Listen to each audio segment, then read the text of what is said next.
السلام علیکم۔ آپ کے اپنے چینل ناولز لائبریری میں آپ سب کا تہہ دل سے خوش آمدید کرتی ہوں۔ امید کرتی ہوں کہ آپ سب ٹھیک ہوں گے۔ الحمدللہ میں بھی ٹھیک ہوں۔ ہماری ناول کا نام ہے غم عشق کے حصار میں، مصنفہ عبیرہ حسن۔ بڑھتے ہیں ناول کی جانب۔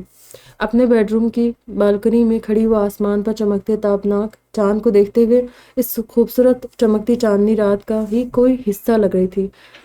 ریڈ وہ بلیک لانگ سلکی نائٹی پر ریڈ پٹی والے سلکی بلیک شفون کے گاؤن میں کھلے بالوں کے ساتھ اشال کا بے پناہ حسین روپ آسمان پر چمکتے اس تابناک چاند کی طرح ہی آس پاس اپنی شعاعیں بکھیر رہا تھا۔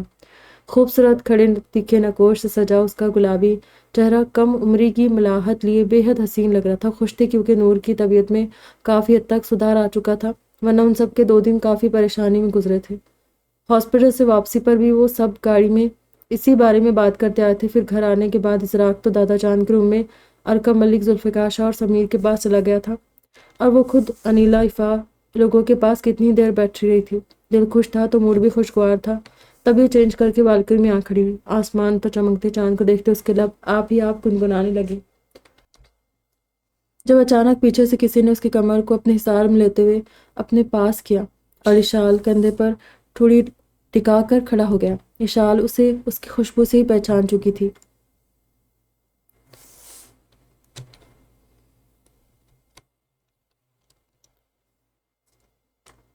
جلتا ہے دل میرا او یارا، جتنی دفعہ چاند دیکھتی ہے تو، میری زندگی ہے تو، غم ہے یا خوشی ہے تو۔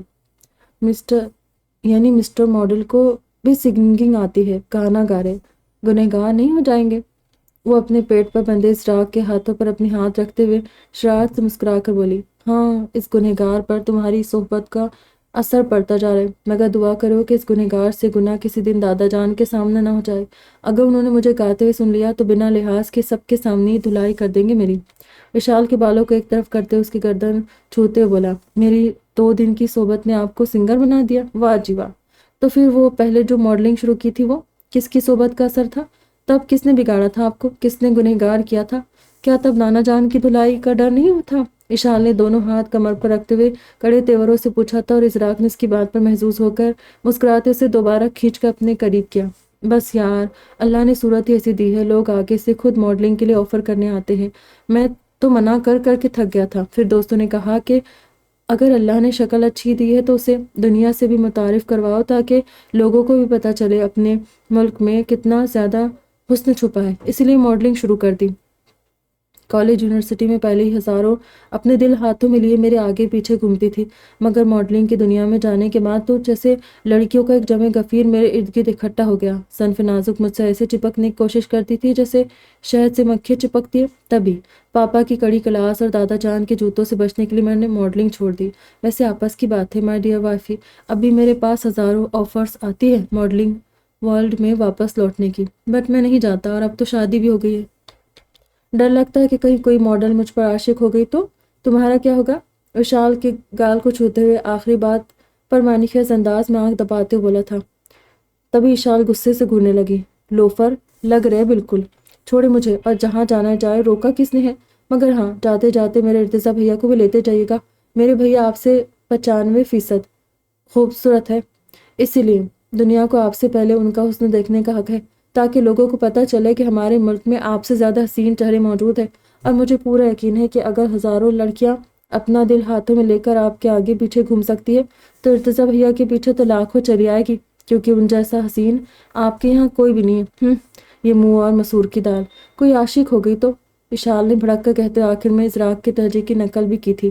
تبھی ازراق نے محظوظ ہو کر مسکراتے وشال کے چہرے کو جا بجا چھوا تھا۔ بالکل لے جاؤں گا، مجھ پر کوئی بھلے ہی نہ بھی عاشق ہوئی تو بھائی پر واقعی ہو جائے گی، آئی ایم شور، بٹ پھر بعد میں بھائی کے فائٹر جیٹ کو سنبھالنے کی ذمہ داری تمہاری ہے، انہوں نے اگر بھائی پر چڑھائی کی تو میں نے تمہیں سامنے کر دینا ہے۔ وہ مزاحمت کرتی اشال کے دونوں ہاتھ تھام کر زبردستی بولا تھا۔ ویسے ایشو جان، مجھے تھوڑی تھوڑی جلنے کی اسمیل آ رہی ہے، کہیں یہ تمہارے اندر جلتی رقابت کی آگ تو نہیں ہے جس کی لپیٹوں سے دھیرے دھیرے تمہارا دل روسٹ ہو رہا ہے؟ ازراق نے شرارت سے مسکراتے ہوئے ایک ہاتھ اشال کے سر کے پیچھے رکھا تھا اور بالوں کو ہلکا سا کھینچتے ہوئے وہ بولا تھا۔ حالانکہ تلملاتی ہوئی اشال نے خود سے ازراق کو دور کرنے کے لیے اپنے ناخن اس کی چوڑی پشت پر چبو دیے تھا۔ آپ بے حد بے شرم اور چھچورے ہیں مسٹر ماڈل۔ یہاں بالکنی میں ہی شروع ہو گئے، کسی نے دیکھ لیا تو کیا سوچے گا؟ کچھ دیر بعد ازراق کے سر اٹھاتی وہ بولی تھی۔ ارے ارے کہاں چلے مائی لو؟ ازراق نے ایک جھٹکے سے اسے باہوں میں اٹھاتے ہوئے انجان بن کر پوچھا، مگر اشال ہنوز اسے غصے سے گر رہی تھی۔ اوف، ایسے تو نہ دیکھو نا، اپنی ان سحر تراز نظروں کا جادو تو بہت پہلے ہی مجھ پر چلا چکی ہو یار، اب یوں تیر برسا کر زخمی کرنے کا بھی ارادہ ہے؟ مسکراتے اشال کو لے کر اندر بڑھ گیا۔ اتارے مجھے، اور بہتر ہوگا میرے ساتھ مسکے بازی کرنے کی بجائے انہیں ہزاروں کے پاس جائے جو اپنا دل ہاتھوں میں لیے آپ کے آگے پیچھے گھومتی ہے اور اب بھی آپ سے دوستی کی خواہش مند ہے۔ وہ تب کر بولتی ازراق کو کہکا لگانے پر مجبور کر گئی تھی، جو اسے اندر لا کر بیڈ پر اپنے سامنے بٹھا چکا تھا۔ ہاں ہاں ہنس لے، بہت مزہ آ رہا ہے نا؟ لطیفہ سنایا میں نے۔ اگر میں بھی ایسے ہی اپنے عاشقوں کی فہرست آپ کو گنواؤں تو آپ کو کیسے لگے گا؟ میں بھی کہوں کہ فلاں بندہ میرے عشق میں پاگل تھا، میرے لیے کچھ بھی کرنے کو تیار تھا، یا میں بھی اسے بے حد چاہتی تھی، اسی سے شادی کرنے لگی تھی، مگر اماں بابا نے پکڑ کر آپ سے میری شادی کر دی، تو آپ کو کیسا لگے گا؟ یہ سن کر ایسے ہنس کر دکھائیں گے تو مانوں گی کہ آپ بہت وسیع ظرف والے انسان ہیں۔ خود کے قریب بیٹھے ازراق کو پیچھے دھکیلتے اپنا منہ موڑ چکی تھی، ساتھ ہی روانی میں بنا سوچے سمجھے تڑک کر بولی تھی۔ تبھی اس کی بات سن کر مسکراتے ہوئے ازراق کی مسکراہٹ سمٹ گئی اور نگاہوں کے سامنے افنان کا چہرہ گھوم گیا۔ اس نے ایک جھٹکے سے اشال کو سیدھا کیا تھا۔ انف اشال، کیا بیہودہ باتیں کر رہی ہو؟ کسی اور سے محبت؟ ہاں، تمہاری مجھ سے زبردستی شادی ہوئی ہے؟ اس نے برہمی سے دانت پیستے اشال کے بالوں کو جھٹکا دیا تھا۔ مسٹر ماڈل، اشال نے کراہتے اپنے دونوں ہاتھوں سے ازراق کی مٹھی میں جکڑے بال چھڑانے کے لیے اس کے ہاتھ ہٹانے کی کوشش کی تھی۔ آنکھوں میں خوف اتر آیا، تبھی اس کی آنکھوں میں جھانکتے ازراق نے بغور اشال کی آنکھوں سے چھلکتے خوف کو دیکھا تھا، اور وہ اس کے بال چھوڑ کر ضبط سے جبڑے بھیجتے ہوئے آنکھیں بند کر گیا۔ اشال نے بات ہی اس قدر فضول کی تھی۔ مسٹر ماڈل، اشال کی دھیمی اور جھجکتی آواز پر ازراق نے ایک گہری سانس کھینچتے ہوئے آنکھیں کھول کر اسے دیکھا۔ اشال سہمی نظروں سے اسے دیکھ رہی تھی۔ ازراق نے بے اختیار اس کے گالوں پر دونوں ہاتھ جماتے جھک کر اس کی پیشانی کو چوم لی تھی۔ اشال، دھیان سے میری بات سنو اور اس کو ہمیشہ یاد رکھنا۔ آج جو کچھ تم نے بنا سوچے سمجھے کہا ہے وہ دوبارہ مت کہنا۔ میری بھی غلطی ہے جو میں نے تم سے فضول مذاق کیا۔ آئی ایم سوری، سنجیدگی سے بولتا ازراق اسے چھوڑ کر پیچھے ہوا تھا اور اپنی جگہ سے اٹھ کر کھڑا ہوا، جبکہ اشال خاموش سی بیٹھی اسے دیکھتی رہ گئی۔ جس طرح ازراق اسے مذاق کے نام پر اسے فضول باتیں کہہ سکتا تھا، اسی طرح اشال نے بھی بول دیا تھا۔ پھر وہ کیوں اچانک اس قدر سنجیدہ ہو گیا تھا؟ مگر میں نے وہ بس یوں ہی کہا تھا مسٹر ماڈل، مجھے نہیں پتا تھا کہ آپ اتنے سنجیدہ اور برہم ہو جائیں گے۔ کیا میں آپ سے مذاق نہیں کر سکتی؟ وہ ازراق کی پشت کو دیکھتی ہوئی شکایتی لہجے میں پوچھنے لگی، جو ڈریسنگ روم میں جا رہا تھا۔ اشال کی بات سن کر اپنی جگہ رک گیا اور پلٹ کر اسے دیکھنے لگا۔ مذاق کر سکتی ہو، مجھ سے نہیں کرو گی تو کس سے کرو گی؟ مگر مذاق میں بھی تم ایسی کوئی بات نہ کرنا اشال جو تمہارے کردار کو میری نظروں میں سوالی نشان بنا دے۔ تم جو کہہ چکی ہو وہ تمہارے لیے بے معنی ہوگا، مگر میرے لیے بہت معنی رکھتا ہے۔ میں تنگ ذہنیت شخص نہیں ہوں اور نہ ہی شکی فطرت کا ہوں، مگر یاد رکھنا میں ایک مرد اور شوہر بھی ہوں، ایسا مرد جو عورت ہونے کے ناطے تمہاری عزت کر سکتا ہے، وقت پڑنے پر تمہیں تحفظ فراہم کر سکتا ہے، مگر تمہارے کردار پر بات آتے ہی تمہیں ڈیفینڈ نہیں کر سکتا۔ کہ یہاں میری مردانہ شکی فطرت میرے سامنے آ کھڑی ہوتی ہے۔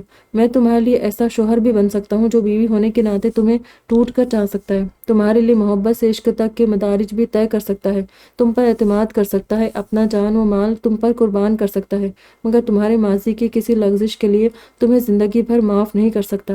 میں اگر خود کی ذات کے لیے مذاق یا مبالغے میں ہی صحیح کوئی فضول بات کر سکتا ہوں تو اس سے مجھ پر یا پھر میری شان پر کوئی فرق نہیں پڑتا، کیونکہ میں مرد ہوں۔ کیچڑ میں بھی گر کر اٹھوں گا تو یہ معاشرہ آسانی سے چشم پوشی اختیار کر لے گا، مگر تم لڑکی ہو، تم مذاق میں بھی اپنی ذات پر انگلی اٹھاؤ گی تو مجھ سمیت سب تمہیں کٹہرے میں لا کھڑا کرے گے، تم سے وضاحت طلب کرے گے۔ یاد رکھنا اشال، عورت کا ظرف مرد کے معاملے میں بھلے ہی بہت وسیع ہو، مگر مرد کے لیے اتنا باظرف نہیں ہوتا کہ اس کے کردار میں کوئی جھول برداشت کر سکے۔ میں نے اپنی ماں کا حشر اپنی آنکھوں سے دیکھا ہے۔ میری امی کو پاپا نے اپنی تیسری بیوی کے روپ میں بھلے ہی قبول کیا، مگر ان کی ایک لغزش کے لیے پاپا نے انہیں زندگی بھر معاف نہیں کیا تھا، بلکہ وقت آنے پر انہیں اس کی سزا دی، باوجود اس کے کہ وہ امی سے محبت کرتے تھے۔ بھول چکے تھے کہ میری امی وہ عورت تھی جن کے ذریعے انہیں سالوں بعد اولاد ملی۔ وہ بھول چکے تھے کہ میری ماں نے ان کی محبت میں خود کو سرتابہ غرق کیا، تبھی پہلے سے شادی شدہ اور دو بیویوں کے شوہر سے نہ صرف خوشی خوشی شادی کر لی، بلکہ اپنی پوری زندگی کو ان کے لیے وقف کر دیا۔ اور ان کے ستم سہ سہ کر بہت کم عمری میں اس دنیا کو چھوڑ کر بھی چلی گئی۔ پاپا کو امی کی موت نے توڑ ڈالا، مگر جب تک وہ حیات رہی انہوں نے امی کے لیے کچھ نہیں سوچا۔ امی کو سزا دیتے وقت پاپا کو صرف اتنا یاد رہا تھا کہ وہ میری ماں کے محبوب نہیں، بس ان کے شوہر ہیں جو شادی سے پہلے اپنی بیوی کے کردار کی طرف سے مشکوک تھے، اسی لیے شادی کے بعد سالوں گزر جانے پر بھی ان پر بھروسہ نہیں کر سکے۔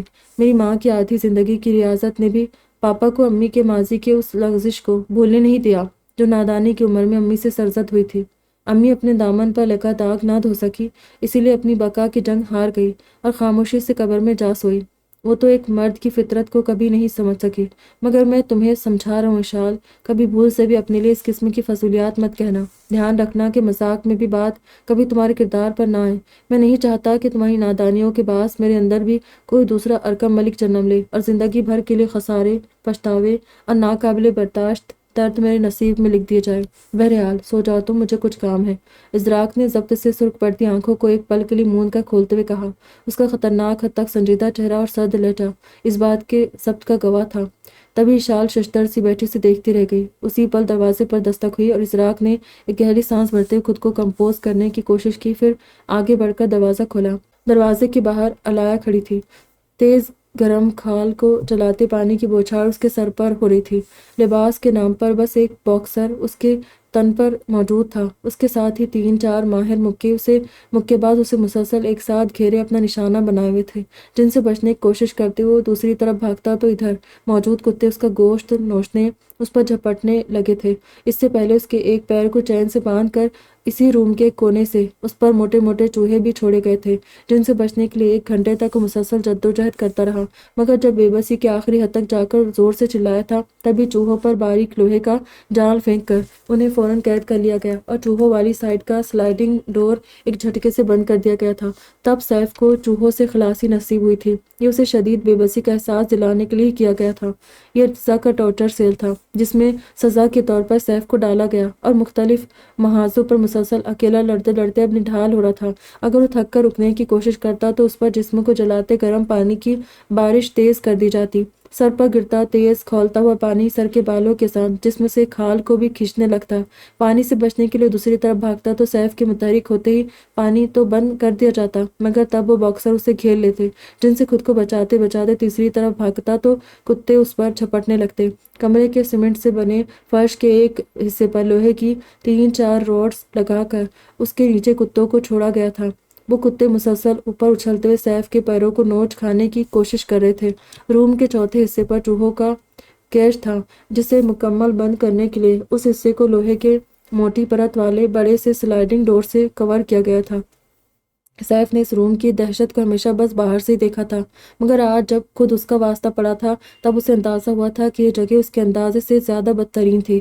جبکہ اس سیل کے باہر بڑی چیئر پر ارتضیٰ اطمینان سے بیٹھا اندر چل رہا تماشا ایسے دیکھ رہا تھا جیسے سامنے ٹی وی پر چلتی کوئی ایکشن مووی انجوائے کر رہا ہو، اور اس کے پاس دوسری چیئر پر موجود سارم بار بار پہلو پر پہلو بدل رہا تھا۔ کچھ دیر پہلے ارتضیٰ نے ایلین کو سیف کے بازو میں دیکھ کر جس طرح خود پر ضبط کیا تھا، یہ وہی جانتا تھا، ورنہ دل تو یہ چاہ رہا تھا کہ اسی وقت سیف کو اس قدر مارے کہ اس کا حلیہ بگاڑ کر رکھ دے۔ اس نے خود کو کنٹرول کرنے کے لیے اپنے جبڑے مٹھیوں کو بھیج رکھا تھا۔ سارم کے پیچھے کھڑا مسلسل سیف کو کھا جانے والی نظروں سے دیکھ رہا تھا۔ پھر مستزاد ایلین کی چیخ نے اسے مزید بھڑکا دیا تھا۔ ارتضیٰ بھائی مجھے بچائے۔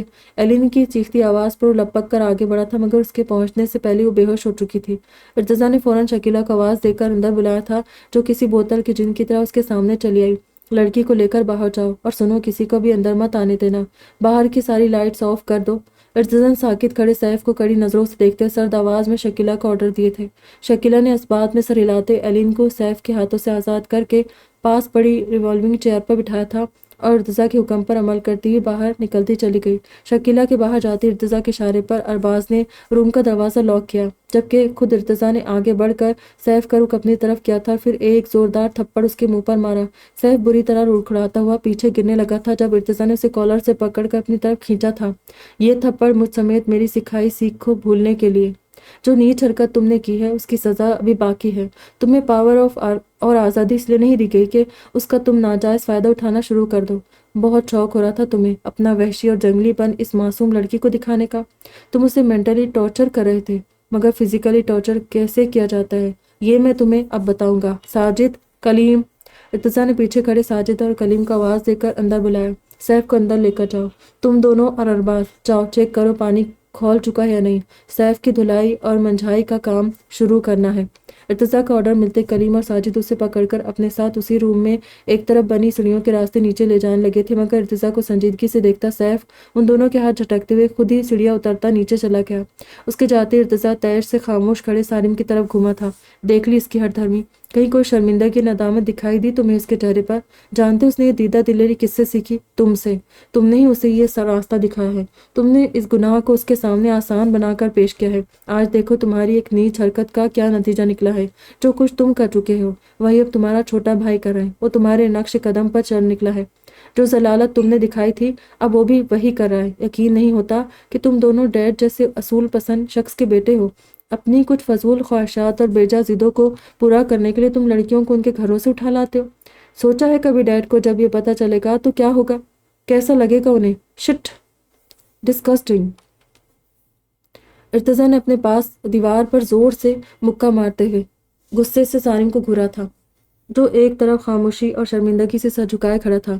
ارتضیٰ اسے وہیں چھوڑ کر لمبے لمبے ڈگ بھرتا ہوا سیف کے پیچھے اپنے ٹارچر سیل میں چلا گیا۔ شرمندہ سا سالم بھی اس کے ساتھ ہی تھا اور پھر سیف کو مسلسل ٹارچر کرنے کا سلسلہ شروع ہوا تھا جو اب تک اختتام پذیر نہیں ہوا تھا۔ بھائی بس کرے اب، مل گیا اسے سبق۔ میں جانتا ہوں اس نے غلط کیا مگر ایک بار پوچھ تو لے کم سے کم کہ اس نے ایسا کیوں کیا تھا۔ سالم نے سیف کو تھک کر نیچے گرتے دیکھ کر آخرکار ارتضیٰ سے ملتجی لہجے میں کہا۔ اس نے بھائی کو بے بسی بھری اس حالت میں دیکھ کر اپنی آنکھیں بند کر لی تھی۔ ہمدردی ہاں ہونی بھی چاہیے، مگر تب جب تم اسے اس کے لیے ایک بھائی بن کر سوچو، لیکن اس وقت تم اس کے بھائی نہیں، اس کے سینئر ہو۔ تمہاری طرح اگر میں بھی اسے بھائی کی نظر سے دیکھنے لگتا تو شاید اتنی دیر اسے اندر رکھنا تو دور یہاں کا رخ بھی نہیں کرنے دیتا، مگر میں اسے اس وقت اپنے کام کے حوالے سے دیکھ رہا ہوں۔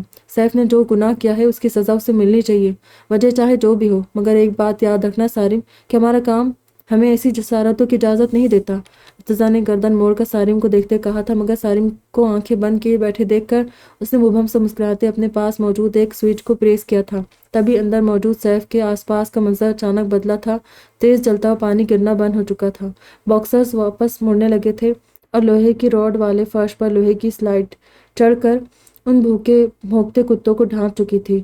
ہر طرف موجود شور تھم چکا تھا۔ تبھی اذیت سے آنکھیں موند کر گھٹنوں کے بل بیٹھے سیف نے چونک کر اپنا جھکا سر اٹھاتے اوپر دیکھا تھا۔ سب کچھ نارمل ہو چکا تھا۔ اسی وقت ارباز اس کے کپڑے لیے اندر چلایا۔ سیف نے خاموشی سے اس کے ہاتھ سے اپنے کپڑے لے لیے تھے۔ کچھ ہی دیر میں اسے دوبارہ ارتضیٰ کے سامنے پیش کیا گیا۔ میں پوچھ سکتا ہوں کہ تم نے گری ہوئی حرکت کرنے کی کوشش کیوں کی سیف شیرازی؟ ارتضیٰ نے سوتے ہوئے چہرے کے ساتھ اپنے سامنے ہاتھ باندھ کر کھڑے سیف سے پوچھا تھا۔ سالم بھی سوالی نظروں سے سیف کو دیکھنے لگا تھا۔ میں کل زیب اور زورین کے لیے ویڈنگ گفٹ لینے مال گیا، وہاں مجھے ایلین دکھائی دی۔ میں نے ایلین کے ساتھ ولیمے والے دن غلط فہمی کی بنا پر جو بدتمیزی کی تھی، صرف اس کی معافی مانگنے میں اس کے سامنے گیا تھا بھائی، مگر تبھی ارقام نہ جانے کہاں سے چلایا، اس نے بنا کچھ جانے سمجھے، بنا کچھ پوچھے مجھے سب کے سامنے تھپڑ مار دیا۔ ایلین بھی اس کے ساتھ مل گئی۔ اس نے مجھے جنگلی اور وحشی کہا۔ ان دونوں نے مال میں میری سب کے سامنے شدید بے عزتی کی۔ اس سے پہلے کبھی کسی نے میرے ساتھ ایسا بہیو نہیں کیا تھا، اور نہ ہی میں نے کبھی کسی کے ساتھ ایسی نیچ حرکت کرنے کے بارے میں سوچا۔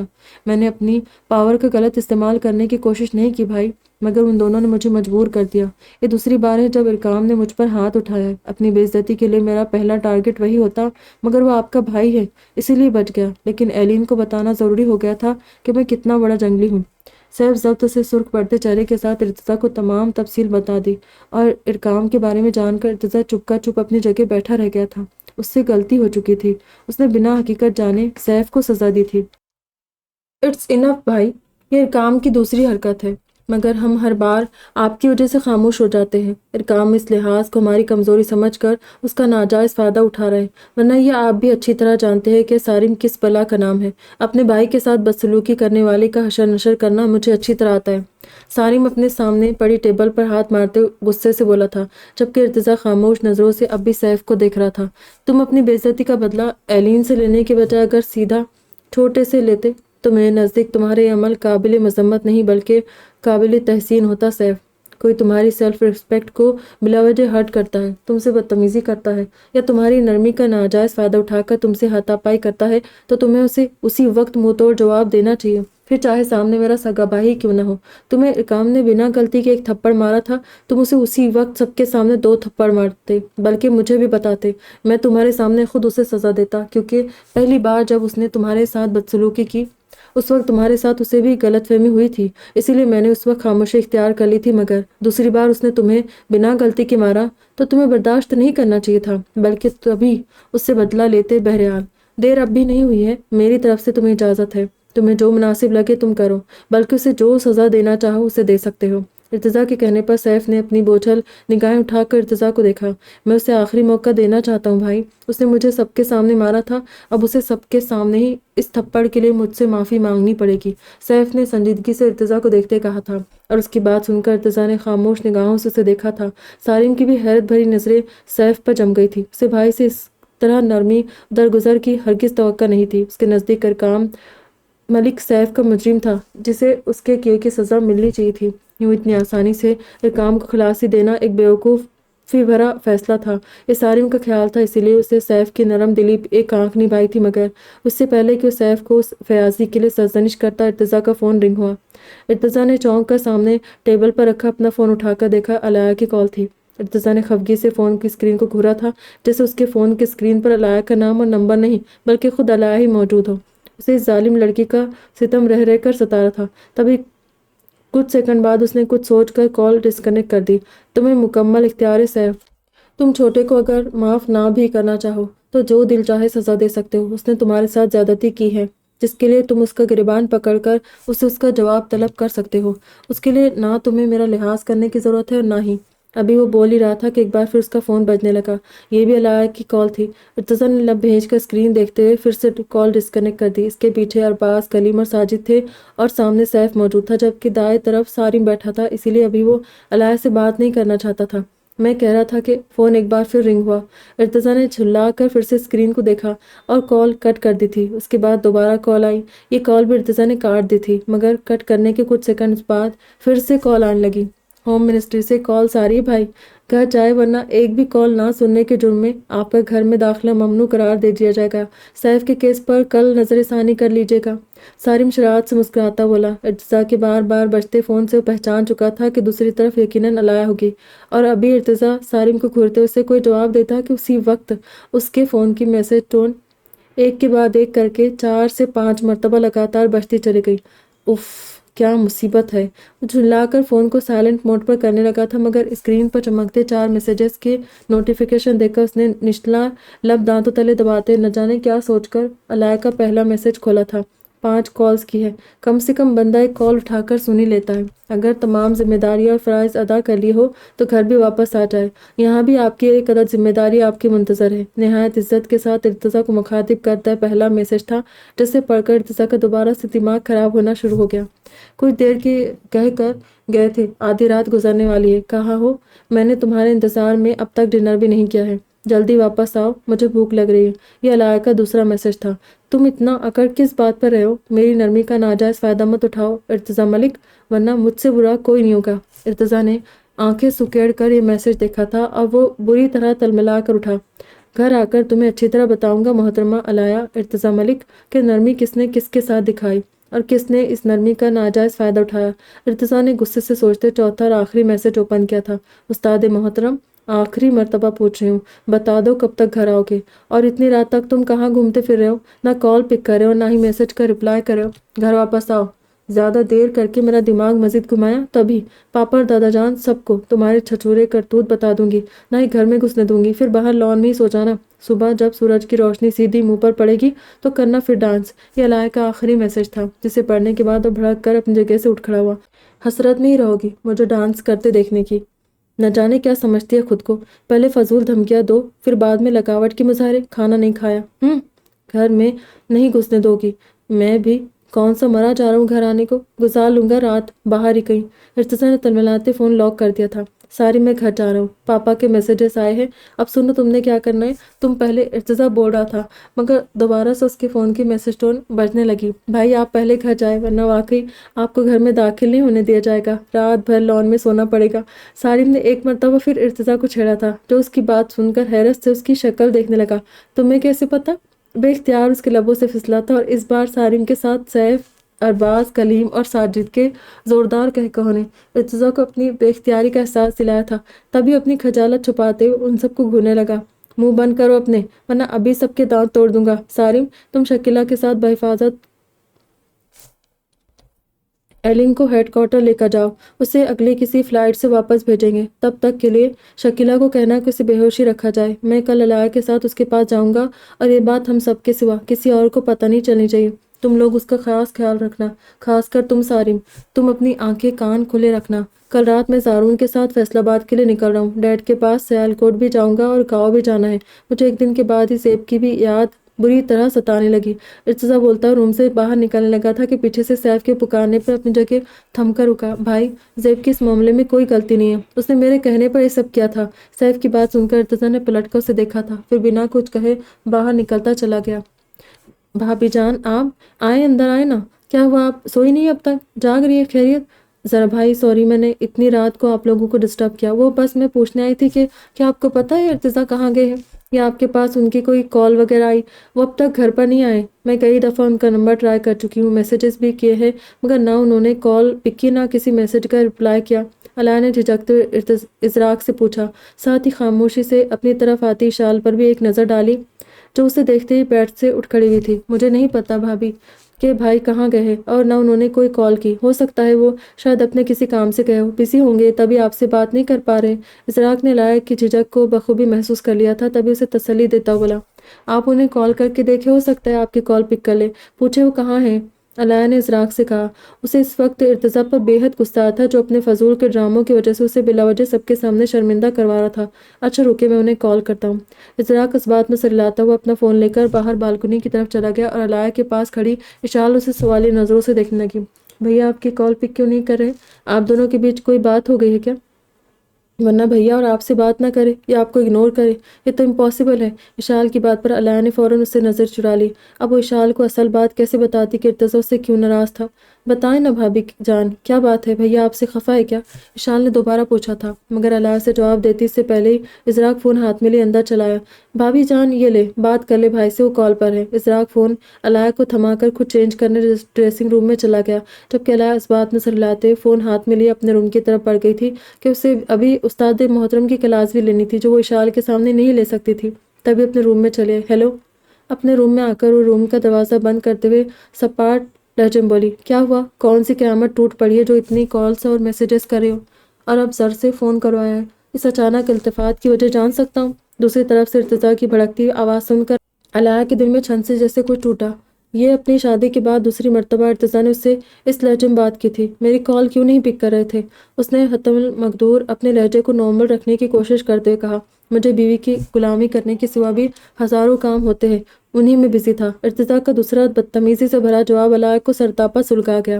میری کالز 5 کالز اور 5 ہی میسیجز میں سے ایک کا بھی جواب دینے کا وقت نہیں تھا تمہارے پاس، اور اب اچانک فری ہو گئے۔ جو زر بھائی کی کال ہی پہلی کال اتنی جلدی پک کر لی، اور رہی میری غلامی کی بات تو رہنے دو ارتضیٰ ملک، تم اس جوگے نہیں ہو جو انسان کسی کا مان نہ رکھ سکے۔ وہ غلامی کیا کرے گا؟ وہ بھی جواباً بھڑک کر بولی، کب نہیں رکھا تمہارا مان؟ کب تمہیں نیچا دکھایا میں نے علاء؟ تم تو ایسے کہہ رہی ہو جیسے میں نے آج تک تمہارے کچھ کیا ہی نہیں۔ تم نے مجھے خود سے دوری اختیار کرنے کے لیے کہا ہے، بس اسی پر عمل کر رہا ہوں، تو اس میں غصہ کرنے، ناراضگی دکھانے کی کیا بات ہے؟ ارتضیٰ کا ایک اور جواب علاء کے دل کو دکھانے کی وجہ بنا۔ کیا وہ اسے خود کے ساتھ شادی کے لیے تانا دے رہا تھا؟ مگر ایسا تو پہلے بھی کہہ چکا تھا، اس میں نئی کون سی بات؟ ہاں بس یہ ثابت ہو گیا تھا کہ ارتضیٰ ملک کا ظرف محبت کے معاملے میں بہت چھوٹا نکلا تھا۔ محبت کر گیا تھا، مگر اسے نبھانے کی صلاحیت سے محروم تھا۔ جانتی ہوں ارتضیٰ، مجھ جیسی لڑکی کے لیے تم نے بہت کچھ کیا ہے۔ میں نے جس دوری کی بات کی تھی اس کے بارے میں تم جانتے ہو۔ یہ نہیں کہا تھا کہ تم میری کالز تک کو اگنور کرنا شروع کر دو۔ بے تاثر لہجے میں بولی تھی۔ واقعی ارتضیٰ اچھی طرح جانتا تھا کہ علاء نے اس سے کس طرح کی دوری اختیار کرنے کی بات کی تھی، تبھی اس کی بات سن کر ایک لمحے کو چپ رہا۔ دیکھو علاء، غلط مت سمجھو، میں اگنور نہیں کر رہا، بس احتیاط کر رہا ہوں۔ مجھ سے پھر سے کوئی غلطی ہو گئی تو تم پھر مجھے کوئی نئی سزا سنا دو گی، بس اسی لیے کوشش کر رہا ہوں کہ تم سے دور رہ کر تمہارے سارے احکام بچا لاؤں۔ بہرحال میں اس وقت بزی تھا، اسی لیے بات نہیں کر سکا۔ وہ سنجیدگی سے بتانے لگا، ٹھیک ہے، تو گھر کب آؤ گے؟ اس بار علاء نے خود کو کوئی سخت بات کہنے سے بہت مشکل سے روکا، اور قدرے تحمل سے پوچھا، تم کھانا کھا کر سو جاؤ، ہو سکتا ہے مجھے آتے ہوئے صبح ہو جائے۔ تم میرے انتظار میں کب تک جاگو گی؟ بلا وجہ تمہیں پریشانی ہوگی، سو جاؤ اور اب بات عادت ڈالو۔ میرا کام جس نوعیت کا ہے اس میں آنے جانے کا کوئی بھی ٹائم فکس نہیں ہے۔ ایسا آج ہی نہیں ہوا ہے، آگے بھی ہوگا، اسی لیے آئندہ بھی اس معاملے میں پریشان ہونے یا ڈرنے کی ضرورت نہیں ہے۔ میں تمہیں مطلع کر دیا کروں گا۔ وہ بھی تحمل سے علاء کو سمجھاتا بولا، ٹھیک ہے، یعنی تم کہنا چاہتے ہو کہ میں تمہیں تمہارے حال پر چھوڑ دوں، تمہارا جب دل چاہے گھر آؤ، جب دل ہو چلے جاؤ، میں تمہارے آنے جانے کا بھی کوئی حساب کتاب نہ رکھوں، تمہارے ساتھ اندھی گونگی بہری بن کر زندگی گزاروں، مکمل چشم پوشی اور زبان بندی، ہے نا؟ یہی چاہتے ہو تم؟ وہ اس بار تلخی سے پوچھنے لگی تھی۔ اف، کیا ہو گیا ہے لایا؟ میں نے یہ سب کب کہا؟ میں تمہیں بس سمجھانے کی کوشش کر رہا تھا، مگر تم ہر بار کی طرح پھر سے مجھے غلط سمجھ رہے ہو۔ ارتضیٰ جھنجلا کر بولا تھا، میں خود ہی سرتاپا غلط ہوں نا، اس لیے کسی کو صحیح کیسے سمجھ سکتی ہوں؟ بہرحال فکر مت کرو، تم اس حوالے سے بھی اب کبھی مجھ سے کوئی شکایت نہیں ہوگی، اور نہ ہی مجھے سمجھانے کی زحمت اٹھانی پڑے گی۔ تمہاری خواہش کے مطابق میں نے تمہیں تمہاری مرضی پر چھوڑ دیا ہے، اللہ حافظ۔ اس نے سرد و سپاٹ لہجے میں بولتے ہوئے کال ڈسکنیکٹ کر دی تھی اور اپنے روم سے باہر نکل آئی۔ پھر ازراء کے روم کا دروازہ نوک کرتے ہوئے اس نے بڑی مشکل سے خود پر ضبط کے پہرے بٹھائے تھے، اور ازراء کے دروازہ کھولتے ہوئے اسے تھینکس کہتے ہوئے اس کا فون واپس کر کے دوبارہ اپنے بیڈ روم میں چلی آئی، مگر روم کا دروازہ لاک کرتے ہوئے وہ اس کے ساتھ لگ کر نیچے بیٹھتی چلی گئی۔ آنسو پلکوں کی باڑ توڑ کر بہہ نکلے تھے۔ وہ جانتی تھی کہ اس نے ارتضیٰ کے ساتھ زیادتی کی تھی، اس کا احساس اسے شام کو ہی ہو گیا تھا، مگر ارتضیٰ کو بھی سوچنا چاہیے تھا کہ بیوی ہونے کے ناطے اس کا بھی تو اپنے شوہر پر حق تھا۔ شادی کے بعد کے ان شروعاتی یادگار دنوں کو ارتضیٰ کے ساتھ اکیلے گزارنا چاہتی تھی۔ ابھی تو اس کی شادی کو ہفتہ ہی ہوا تھا، ہاتھوں سے مہندی کا رنگ بھی نہیں اترا تھا، مگر اچانک ہونے والی اس افتاد سے اس وقت گھر کے جو حالات بن چکے تھے، انہوں نے علاء کو نئی دلہن کی بجائے ایک بڑی ذمہ دار بہو کا رول پلے کرنے پر مجبور کر دیا۔ اس وقت گھر کا ماحول جو تھا علاء کو بھی دکھائی دے رہا تھا۔ اسے اندازہ تھا کہ اس وقت سب کچھ نہیں ہو سکتا تھا جو وہ ارتضیٰ سے چاہتی تھی، لیکن ارتضیٰ اگر اپنی بیوی کی خواہش پوری نہیں کر سکتا تھا تو اس کا دل رکھنے کے لیے ہی شام کو اسے ایک ہاں تو کہہ سکتا تھا نا، بھلے ہی بعد میں اسے لے کر کہیں نہیں جاتا تو وہ اس سے اس قدر بدگمان ہوتی، نہ ہی شکایت کرتی، بلکہ شاید خود کو اس کی مجبوری کا جواز دے کر بہلا لیتی، سمجھا لیتی اور اپنی خواہش سے دستبردار بھی ہو جاتی۔ اس نے تو اپنی اس بے ضرر سی خواہش کا اظہار بھی بھابھی کے بہت زیادہ چڑھانے پر ارتضیٰ کے سامنے کیا تھا، لیکن ارتضیٰ نے کیا کیا؟ اس نے علاء کی اس بے ضرر سی خواہش کو بری طرح مسترد کر کے اسے کچھ نہ کہا۔ ارتضیٰ کی ذمہ داریوں اور مصروفیات کا بھی اسے علم تھا، مگر اس کے دل میں بھی وہ سبھی ارمان بھی موجود تھے جو شادی کے بعد ہر کسی عام سی لڑکی کے دل میں ہوتے ہیں۔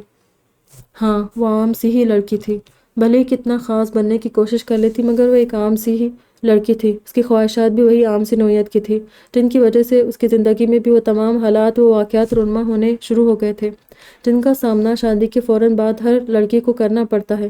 شادی سے پہلے اسے بھی لگتا تھا کہ بھلے ہی زندگی کتنی صاف سیدھی کھری اور سچی کیوں نہ ہو، مگر جب دو محبت کرنے والے دل ہمیشہ کے لیے ایک ہو جاتے ہیں تو ایک دوسرے کی سنگت میں آگے کی زندگی بس خوشیوں کے گہوارے میں جھولتے ہوئے ہی خوابوں جیسی حسین، رنگوں جیسی خوبصورت اور جاوداں سی گزرتی چلی جاتی ہے۔ کسی بھی کنواری لڑکی کے لیے شادی کے بعد کی زندگی کا تصور ہی فینٹیسی سے بھرپور اور خوشائند ہوتا ہے۔ اس کے تصور میں زندگی بس رنگوں سے سجی قوس قزح جیسی ہوتی ہے۔ شادی کے شروعاتی دنوں کے چمک دھمک ہر کسی کو بہت جلد متاثر کرتی ہے۔ انسان ساری زندگی اسی فیز میں گزارنا چاہتا ہے، خاص کر لڑکیاں۔ لڑکیوں کے لیے محبت کا راگ الاپتے ہوئے اپنے محبوب کے سنگ ہواؤں پر رقص کرنے کا تصور ہی بڑا پرکشش ہوتا ہے۔ شادی کے بعد کا دور شادی سے پہلے جادوئی لگتا ہے، مگر دراصل حقیقت یہ نہیں بلکہ اس کے برعکس ہوتی ہے جو شادی کے بعد کھلتی ہے، جب 24 گھنٹے ایک دوسرے کے ساتھ رہنے کے دوران میاں بیوی کے سامنے ایک دوسرے کی اچھائیوں کے ساتھ وہ تمام برائیاں بھی کھلتی ہے جن سے وہ شادی سے پہلے انجان ہوتے ہیں۔ شادی کے بعد اصل رنجشوں کی شروعات ہی تب سے ہوتی ہے۔ تب پتہ چلتا ہے کہ شادی کسی فینٹیسی کا نام نہیں بلکہ ایک مسلسل آزمائش سے عبارت الجھی ہوئی گتھی ہے جسے سلجھانے میں صرف ہاتھ ہی نہیں، سوچے دل اور بعض اوقات روح بھی فگار ہو جاتی ہے۔ شادی کے بعد لڑکی کو اصل زندگی کی ان تمام تر سچائیوں اور صفاکیوں کا سامنا بھی کرنا پڑتا ہے جن کے بارے میں پہلے اس نے سوچا بھی نہیں ہوتا۔ اگر اس وقت لڑکی ان کڑے حالات کو چیلنج سمجھ کے قبول کرتے ہوئے ڈٹ کر ان کا سامنا کر لیتی ہے تو پوری زندگی کے لیے فتح سے ہمکنار ہو جاتی ہے، اور اگر نہیں کر سکتی تو زندگی اسے پچھاڑنے میں لمحہ نہیں لگاتی۔ یہ کڑا وقت ہر جوڑے کی زندگی میں شادی کے شروعاتی دور میں آتا ہے جب وہ ایک دوسرے کو سمجھنے کے مرحلے سے گزرتے ہیں۔ اس دوران سوچوں میں تضاد ہوتا ہے، نظریوں میں اختلافات ہوتا ہے، مگر ایک دوسرے کے ساتھ ایڈجسٹ کرنا پڑتا ہے، حقیقت کو قبول کرنا پڑتا ہے، فینٹیسی سے باہر کی دنیا کو بھی جینا پڑتا ہے۔ ہاں، اگر شادی کے شروعاتی دور میں پیش آنے والا کڑا مرحلہ خاموشی اور تحمل سے پار کر لیا جاتا ہے، ایک دوسرے کے ساتھ انڈرسٹینڈنگ ڈیولپ کر لی جاتی ہے، ایک دوسرے کی تمام تر اچھائیوں اور برائیوں کے ساتھ کمپرومائز کر لیا جاتا ہے، تب جا کر آگے کی لائف آپ اپنے حساب سے سیٹ کر پاتے ہیں۔ پھر یہ آپ کے ہاتھ میں ہے کہ آپ اپنی سمجھ بوجھ سے اپنی زندگی کو فیسینیٹنگ بناتے ہیں یا پھر پرانی رنجشوں اور تلخیوں کو سینے سے لگائے بس گزرے وقت کے دکھوں پر ماتم کرتے رہتے ہیں۔ علاء کے ساتھ بھی ان دنوں یہی صورتحال درپیش تھی۔ اس کی زندگی ابھی شادی کے شروعاتی دور سے گزر رہی تھی۔ وہ نہیں سمجھ پا رہی تھی کہ اس وقت حقیقت کو جیا جائے یا اپنے خوابوں کی دنیا میں رہ کر بس فینٹیسی کو ہی اصل زندگی سمجھا جائے۔ کم و بیش یہی صورتحال اشال اور رفا سے لے کر زورین کے سامنے موجود تھی۔ وہ بھی محبت کے بعد انڈرسٹینڈنگ کا مرحلہ شادی ہوتے ہی فوراً طے کر لینا چاہتی تھی۔ نہیں جانتی تھی کہ اس کے لیے ایک طویل عرصہ درکار ہوتا ہے، دل کو مارنا پڑتا ہے، خواہشوں کو دبانا پڑتا ہے، امیدوں کو کم کرنا پڑتا ہے۔ شروعات میں تو بس سب کی سننے کے دور سے گزرنا ہوتا ہے، تب جا کر ایک لمبے وقفے کے بعد سنانے اور خود کی منوانے کی باری آتی ہے۔ اور جو لڑکیاں اسی شروعاتی دور میں بس سنانے اور خود کو منوانے کی کوشش کرتی ہے، اپنے ہاتھوں سے اپنے گھر اور زندگی کو آگ لگانے کا کام کرتی ہے، کیونکہ اس صورت میں رشتوں میں بدگمانیاں، رنجشیں، تلخیاں اور دوریاں پیدا ہونے لگتی ہے، جن کا اختتام تعلق ٹوٹنے پر ہوتا ہے۔ علاء، اشال، زورین اور ایفا بھی یہ چیزیں سمجھ ہی نہیں پا رہی تھی، تبھی ان کی زندگی اب تک روٹنے منانے کے فندوں میں ہی الجھی ہوئی تھی۔ خاص کر علاء تو اس معاملے میں واقعی دوسروں سے زیادہ مختلف تھی کہ وہ اپنے استاد محترم پر اب بھی پہلے جیسا ہی حق جما کر اس سے اپنی ہر جائز ناجائز پورے مان و حق سے منوانا چاہتی تھی، اور ناکامی کی صورت وہ ارتضیٰ سے ناراض ہو جاتی تھی، اس سے بدگمان ہو جاتی تھی، لڑ پڑتی تھی۔ ہاں بس یہ تھا، وہ باقیوں کی طرح بات بات پر رو دھو کر کسی کے سامنے اپنے دل کی بھڑاس نہیں نکال سکتی تھی، لیکن آج یہ بھی ہو گیا تھا۔ وہ دروازے سے پیٹ لگائے گھٹنوں میں منہ دیے رو رہی تھی، اور اس قدر شدت سے روئی تھی کہ اسے اپنے پیچھے بجتے دروازے کی ہلکی دستک کی آواز بھی سنائی نہیں دے رہی تھی۔ وہ بس روئے جائے تھی۔ ملال نہ جانے کس بات کا تھا، ارتضیٰ کے ساتھ جھگڑے کا، اس کے ساتھ روٹ جانے کا، یا اپنی اصلی ضد ہٹ دھرمی کی وجہ سے عثمان کے ٹوٹ جانے کا، جو وہ ارتضیٰ پر سالوں جتاتی آ رہی تھی۔ شادی کے بعد سے وہ چاہتے ہوئے بھی خود کو صرف بیوی نہیں سمجھ پا رہی تھی، اور اب بھی بس خود کو علاء اکمل، ارتضیٰ کی اسٹوڈنٹ اور اس کی محبت سمجھتی تھی، جبکہ اب اس کی پہچان علاء ارتضیٰ ملک یعنی ارتضیٰ کی بیوی بن چکی تھی۔ علاء ارتضیٰ کی آواز سن کر گھٹنوں میں منہ چھپا کر روتی علاء نے سر اٹھاتے ہوئے گردن گھما کر دروازے کو دیکھا، اور اپنے آنسو صاف کرتے اس نے جلدی سے اٹھ کر دروازہ کھولا تھا، اور پھر وہ فوراً پلٹ گئی تھی کہ کہیں ارتضیٰ اسے روتا ہوا نہ دیکھ لے، مگر دروازے کے باہر کھڑے ارتضیٰ نے اس کے یوں الجھے بکھرے حلیے کو دیکھ کر برق رفتاری سے اس کی طرف بڑھتے ہوئے آگے جاتی علاء کو ایک جھٹکے سے اپنی طرف گھمایا تھا، اور پھر وہ ششدر رہ گیا تھا۔ اپنے عالیشان بیڈ روم کی کھڑکی سے باہر لان میں ناچتے سفید موروں کو دیکھتے ہوئے اس کا دل اتنے دن بعد ذرا خوش ہوا تھا۔ تبھی اس کے دل میں اپنے فلور سے اتر کر نیچے لان میں جانے کی خواہش بیدار ہوئی۔ جمیل کہاں مر گئے ہو؟ اعظم نے پلٹ کر دہاڑتے ہوئے اپنے خاص ملازم کو آواز دی تھی۔ ملازم اس کی دہاڑتی آواز سن کر بوتل کے جن کی طرح حاضر ہوا تھا۔ جی اعظم سلطان، حکم۔ ملازم ہاتھ باندھ کر اس کے سامنے معدب سا ہو کر بولا تھا۔ کہاں چلے گئے تھے؟ میری ایک آواز پر فوراً سامنے آ جایا کرو۔ چلو مجھے لے کر نیچے لان میں چلو، اور بابا سے کہنا کہ وہ بھی وہیں آ جائے، ہم شام کی چائے وہیں پئیں گے، میرے لیے چائے کے ساتھ میرا فیورٹ کیک بھی ضرور لانا، ملازم کو حکم دیتا ہوا بولا، اور فوراً ملازم اسباب میں سر ہلا کر اس کی ویل چیئر دھکیلتے ہوئے لفٹ تک لے کر گیا تھا۔ لفٹ کے ذریعے نیچے پہنچ کر وہ مختلف کمروں اور راہداریوں سے ہوتا ہوا بڑے سے محل جیسے بیت السلطان کو پار کر کے اسے لیے لان میں چلایا تھا۔ اعظم ایک طرف بیٹھ کر لان میں ناچتے گھومتے ان موروں کو دیکھنے لگا تھا، جو آزادی سے اپنی مرضی کے مطابق پورے لان میں خوشی خوشی بھاگتے اور ناچتے پھر رہے تھے۔ وہ خود بھی کسی دور میں ایسا ہی تھا، اپنی مرضی کا مالک، آزاد، خوش باش اور اپنی دھن میں مگن رہنے والا۔ سب اسے شکل و صورت میں اپنے باپ کا پرتو کہتے تھے، جبکہ اسے چھوٹے اکرما سلطان کو شکل و صورت، عادات، اتوار میں بھی سلطان اطلال کی کاربن کاپی کہا جاتا تھا۔ خود سلطان اطلال اپنی تمام اولادوں میں اعظم اور اکرما کو ہی زیادہ اہمیت دیتے تھے، مگر اعظم کو کہیں کہیں لگتا تھا کہ اس کے بابا اس کے مقابلے اکرما کو زیادہ عزیز رکھتے، اور رکھتے بھی کیوں نہ۔ آخر کو اکرما نے سلطان اطلال کی اولین پسند اور محبوب ترین بیوی کی کوکھ سے جنم لیا تھا، جو ایک لمبی جدوجہد کے بعد ان کی زندگی کا حصہ بن پائی تھی۔ اکرما تہمینہ لطیف کی اولاد تھا، جو اپنے دور کی مشہور ماڈل ہونے کے ساتھ مس انڈیا کا ٹائٹل بھی جیت چکی تھی۔ سلطان اطلال انہیں بے حد چاہتے تھے۔ کیونکہ تہمینہ کو سلطان اطلال کی محبوب ترین بیوی ہونے کے سوا ان کے 6 بیٹوں کی ماں ہونے کا بھی شرف حاصل تھا۔ سلطان اطلال تہمینہ کے ساتھ شادی سے پہلے ہی شادی شدہ تھے۔ ان کی پہلی شادی اپنی خالہ زاد رابعہ سے ہوئی تھی اور بہت کامیابی سے بھی چل رہی تھی، مگر پھر اچانک لندن میں جواہرات کے ایک بین الاقوامی نمائش میں ان کی ملاقات اپنے دور کی حسین ترین اور بے حد خوبصورت انڈین ماڈل تہمینہ لطیف سے ہوئی تھی، اور وہیں سلطان اطلال اپنے قیمتی جواہرات کے ساتھ جواہرات سے بھی زیادہ قیمتی شے یعنی اپنا دل تہمینہ کے قدموں میں رکھ آئے تھے۔ وہ الگ بات کہ تہمینہ سے شادی کے لیے انہیں تہمینہ سمیت ان کے گھر والوں کے ساتھ ایک طویل جنگ لڑنی پڑی تھی، جو ایک شادی شدہ مرد سے اپنی بیٹی کی شادی بالکل نہیں کرنا چاہتے تھے، لیکن پھر آخرکار سلطان اطلال کی بے شمار دولت کی چکا چوند نے انہیں ہتھیار ڈالنے پر مجبور کر دیا تھا۔ سلطان اطلال نے بھی بنا ہار مانے تہمینہ کو حاصل کر کے دم لیا تھا۔ شادی کے بعد تہمینہ نے سلطان اطلال کے منع کرنے پر ماڈلنگ بالکل چھوڑ دی تھی، اور شادی کے 5 سال کے عرصے میں انہوں نے یکے بعد دیگرے سلطان اطلال کے 3 بیٹوں کو جنم دیا تھا، مگر تینوں میں سے کوئی ایک بھی جابر نہ ہو سکا۔ ان کے بڑے تینوں بیٹے نارمل بچوں کی طرح ہی پیدا ہوئے تھے، مگر تینوں ہی جیسے جیسے بڑے ہوتے ان کے ہاتھ پیروں کی نشوونما کے ساتھ دماغی نشوونما رک جاتی تھی اور وہ دماغی طور پر معذور ہوتے چلے جاتے۔ سلطان اطلال اس پر بھی راضی تھے۔ وہ اپنے بچوں کا ہر ممکن علاج بھی کرواتے تھے، مگر پھر بھی تینوں میں سے ایک بھی نہ بچ سکا، بلکہ مشیت عزتی سے پہلے بیٹے سے لے کر تیسرے بیٹے تک ہر بچے کا انتقال ایک جیسی دماغی حالت میں ہوتا چلا گیا، جبکہ ان کی پہلی بیوی رابعہ کے یہاں بھی تہمینہ کے تیسرے بیٹے کے ساتھ اعظم سلطان پیدا ہو چکا تھا۔ رابعہ بیت السلطان میں نہیں بلکہ اپنی ساس کے پرانے گھر میں رہتی تھی، اور سلطان اطلال کے لاکھ کہنے کے باوجود بیت السلطان آ کر رہنے کو تیار نہیں ہوتی تھی، بلکہ اعظم کی پیدائش کے بعد تو تہمینہ نے بھی خود ننھے اعظم کی وجہ سے رابعہ کو اپنے گھر آ کر رہنے کی دعوت دی تھی، مگر رابعہ نے انہیں صاف جواب دے دیا تھا۔ تبھی سلطان اطلال اور تہمینہ خود ہی اعظم سے ملنے رابعہ کے پاس چلے جاتے تھے۔ اعظم ٹھیک ٹھاک اور دماغی طور پر تندرست بچہ تھا، اور اسے سلطان اطلال کی پہلی نارمل اولاد ہونے کا اعزاز حاصل تھا، جسے رابعہ نے جنم دیا تھا، مگر وہ اپنے باپ کی طرح البینو تھا۔ اسی لیے یہ 2 وجوہات اعظم سلطان کو اس کے باپ سلطان اطلال کی نظر میں بہت خاص بناتی تھی۔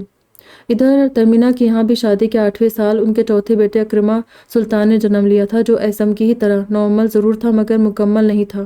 اکرمہ سلطان بھی اپنے باپ اور بھائی کی طرح البینو تھا۔